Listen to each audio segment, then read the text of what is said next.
This month, millions of people had their voter information put up for sale on dark web markets. In addition, ProPublica announced that they would be the first known major media outlet to launch a version of its site on the anonymous Tor network. The dark web is often mischaracterized as a no-holds-barred free-for-all of dangerous and illicit activity, but it continues to evolve in user-friendly ways, for both the good and the bad. On today's Cyber Chat, we talk with SurfWatch Labs' new Chief Intelligence Officer, Tim Layton, about the evolving dark web markets, what items are being bought and sold, and how the ease of use of these cybercrime markets is impacting businesses. To get started, you just joined SurfWatch Labs this month as the company's Chief Intelligence Officer, so just wanted to say welcome to the team. And since those listening, as well as myself, know pretty much nothing about you, could you maybe tell us briefly who you are and what you do here? I will. Thanks so much for that. I appreciate that. My background in a nutshell really comes from a practitioner perspective, about 25 years or so experience of really starting, as a programmer and analyst, and just migrated through entrepreneurial efforts, having founded and started some companies, and then ultimately held senior leadership roles with Wells Fargo, EMC, and Cisco. So been around the landscape for quite a long time.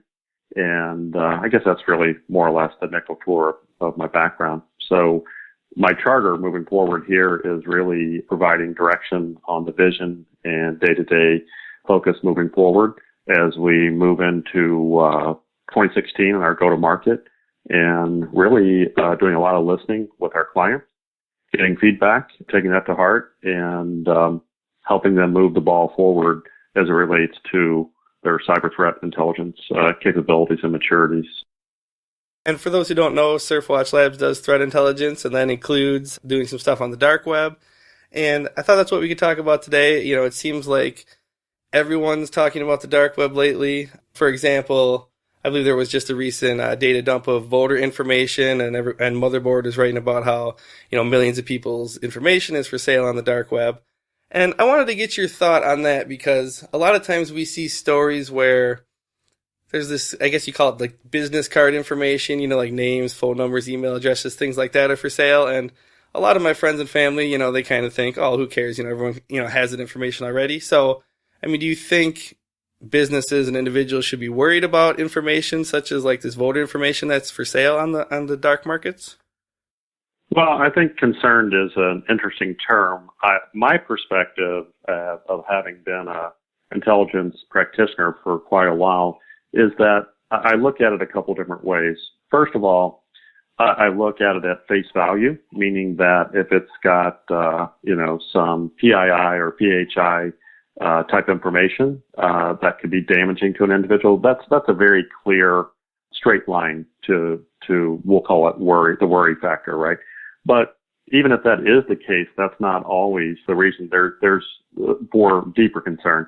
So there's an opportunity to look at this activity, like as you mentioned, as well as a lot of other related, information and services that are being offered, in this black market and dark web space, and to try and draw inferences and really using the tradecraft of intelligence to understand what's of value, what are cyber criminals focusing on, how are they doing it, meaning how are they compromising controls, so on and so forth. So there is a lot of value in looking at what's on the dark web as it relates to connecting the dots for your internal cybersecurity strategy. And then ultimately that manifests into looking at your ability to look at effectiveness of your investments that have been made, because we know that the threat landscape is continuing to change, and that's really, quite frankly, not going to change anytime soon. And so there are those other types of views that I'm trying to illustrate here, other than just the direct value of having the information compromised. I wanted then to get your thoughts a little bit about, what the dark web is and what kind of stuff you can find there. I just recently, I had a tour of the dark web and, basically all the stuff that's for sale on there. And me and Matt, we do the other SurfWatch podcast together. We were pretty surprised at, I guess, the level of, customer-friendly features that a lot of these markets had. They reminded us a lot of like eBay and Amazon. And, I guess until you've actually seen it yourself, a lot of people I think, view the dark web as like this Wild West and kind of this free-for-all, but it actually doesn't seem like that at all. So just wondering your thoughts on that in general and, and the evolution that's happened there. Yeah, definitely. I think you hit on the key term there. It definitely has been an evolution. If you look back even 90 days ago, 180 days ago, the dark web is different than what it looks today. And I think we're going to continue to see that rapid pace of change. I also agree with your observation around the user friendliness nature of what's kind of happening. I mean, a year ago when we were collecting, meaning practitioners collecting intelligence, you had to jump through a lot of hoops. I mean, now we're getting search engines that are much like Google or Bing or whatever your favorite open web, open net type search engine is. You're seeing that proliferate there. But I think the biggest underlying issue is the fact that it's a free enterprise at its purest form. And I don't say that in like terms of adoration about it, but it is true, meaning that the cyber criminals that are offering products and or services, and there are both, right? If they don't follow through, if they have poor customer service, they are literally pushed out of these black markets, right? And so it is really the truest form of free enterprise. And so they really have to step their game up around that. And we're seeing that manifest in a couple of ways. Like, for example, you'll see a lot of fraudulent trade of either access to services or card-based services or whatever. And it would go something like this. We're going to sell you this identity, or we're going to sell you this card, or we're going to sell you this access to fraudulently access this company's resource.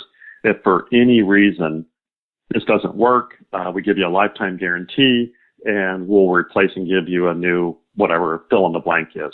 This is what's happening out there. So, yeah, I think that your finger's on the pulse of that, and we're definitely seeing that evolve, definitely over time. Yeah, and there's a lot of activity and a lot of different, types of stuff, I guess, that you can buy on the dark web. Just wondering if there's anything that concerns you the most out of there. I mean, I guess we always hear about payment card fraud and people selling these cards. Is that the primary thing that you're concerned about, or is there any other aspects that stand out? I can tell you from looking at the data, certainly at SurfWatch Labs here, we're one of the intelligence companies that does have direct insight into the dark web. And I can tell you by looking at that data that just off the top of my head, pharmaceuticals, unfortunately, porn, and credit-based fraud that you mentioned are really the top three. That's starting to change, and we're starting to see a proliferation of vulnerabilities for sale that will be targeting weaknesses within software and infrastructure, et cetera. Media piracy is on the rise, and then we've got the direct issue that we've always had with personally identifiable information, but now it's being leveraged in ways where we're starting to see personal healthcare information out of the healthcare sector. And I speculate that's because they're a softer target as related to, or in comparison to the financial sector, where they've got more hardened controls, or more mature, so on and so forth.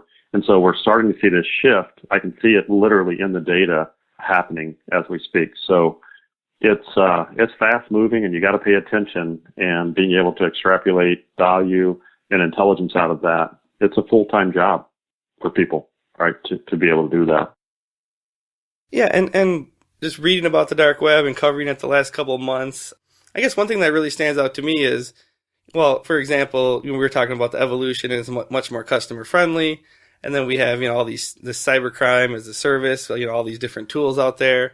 And I think it was just announced this month that ProPublica, they're going to be the first known major media outlet to launch a version of its site on the Tor network as well. So you have like these legitimate companies, doing stuff on the dark web. And then you have this cybercrime as a service and this evolution. So it seems to me that it's just getting easier and easier for anyone to just kind of go on the dark web and get things both good or bad, whether it's, buying DDoS tools or buying malware and the ways to distribute them.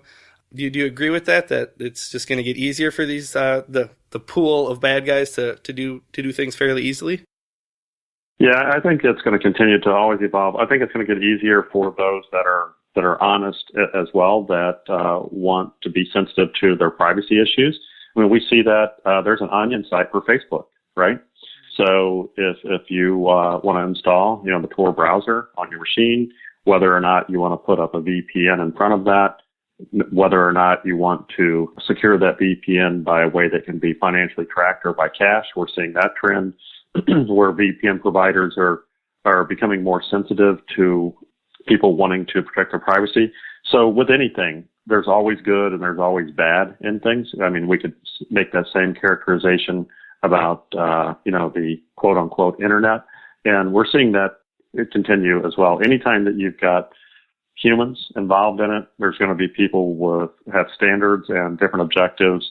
And sometimes, unfortunately, those are really immoral and not good. But I think the thing to note there would be that within the dark web, there's a layer of anonymity that is afforded to people of ill will and immoral type behaviors in that you don't get on the open web. And so it really lowers the standard, if you will, on just all things that are bad. So it can be difficult for sure, but I think we're going to continue to see that fight because of the issue of privacy against right to operate, so on and so forth. And like I said, cyber criminals are going to take advantage of that just like they would in any other way that they have done for probably many hundreds, if not thousands of years. So this is just another manifestation of humanity taking advantage of an opportunity. Yeah, and I guess despite, all this evolution that we're talking about, quite a few people I've interviewed have said that, the dark web is still a blind spot for a lot of companies out there. So just wondering if you could shed some light on, why companies should be monitoring the dark web or, assuming that you think they should and what they can get out of it and how that works to their benefit. Yeah, I'd be glad to. And I kind of alluded to it earlier, but, I've been in these roles, these positions in large organizations, and I can tell you that if I were a CISO or someone of a similar background in charge of the security strategy and security posture for my organization, there are many things that you need to balance and take into effect of how you're going to accomplish those goals. And I do believe that one of the things that should be considered, along with many other things, it's a pretty long list, is extrapolating and drawing meaning from what's happening on the dark web. Particularly, it kind of depends on your industry. So I think there's some obvious links around healthcare and, media and financial sector and things like that. Those are pretty easy to kind of connect the dots on, where you can kind of get a pulse, like I had alluded to earlier, around what is being targeted, what kind of techniques are being used, what sort of methods are happening, at what volume, at what velocity, what are the threat actors. In the case of SurfWatch, we can actually narrow down right to the actual threat actor, and you could use that as a pivot point to go deeper. But I think there are a lot of things that can be done within the construct of what I call the tradecraft of cyber intelligence. But I think, unfortunately, the reality is, since this is such a fast, new, emerging type opportunity, that it's kind of the Wild West in terms of commercial entities in particular of being able to harness that. And so I would encourage people, as I talk to folks, whether they be business leaders or technology people, to not look directly at necessarily the obvious things. Like you could, if you were, say, a financial-based organization, do I have cards or whatever it is available in the black market? Yeah, you would want to know that, but don't stop there is what my point is. Try and, go down in deeper within that tradecraft and understand the other parts of the landscape, so that you can then take that information back, look at your security strategy, look at your posture, and evaluate the risk that you have. Because that's what it really is in the end, right? We're trying to balance the resources that we have available to us against the threat landscape, and we have to, make judgment calls, and that's what intelligence is. It helps reduce that uncertainty. So I would say that we want to really get more mature at really trying to honing in on the tradecraft and leveraging it beyond the obvious face value. Yeah, that's pretty much all the questions I have, unless there's anything else you wanted to chat about regarding the dark web. I can't think of anything other than I would just mention just a couple trends that I'm seeing from our data. And I think that this kind of goes with the other side of it that we had mentioned earlier. But I think as a whole, we're starting to see more malicious attacks over Tor. That's unfortunate, but that's sort of the way that it's happening. And we're seeing really two forms of that: SQL injection and DDoS type botnets and things like that. And then the other new emerging thing that we've seen here at SurfWatch is doxing, which is effectively cyber stalking of key people or executive management, and then combining that with social engineering techniques to do a variety of things. So I think that's the most emerging things I can think of right now off the top of my head, but I appreciate the time and look forward to talking to you again. Yeah, feel free to stop back on the podcast anytime. All right, thanks. Enjoy your day. And that'll do it for this week's Cyber Chat. Big thanks to SurfWatch Labs' Tim Layton for stopping by to fill us in on the dark web. The Cyber Chat podcast is brought to you by SurfWatch Labs. SurfWatch Labs delivers cyber risk intelligence solutions that help organizations understand the potential for cyber attacks, determine the impact of their business, and proactively address threats head-on. For more information on cyber risk intelligence, check out surfwatchlabs.com.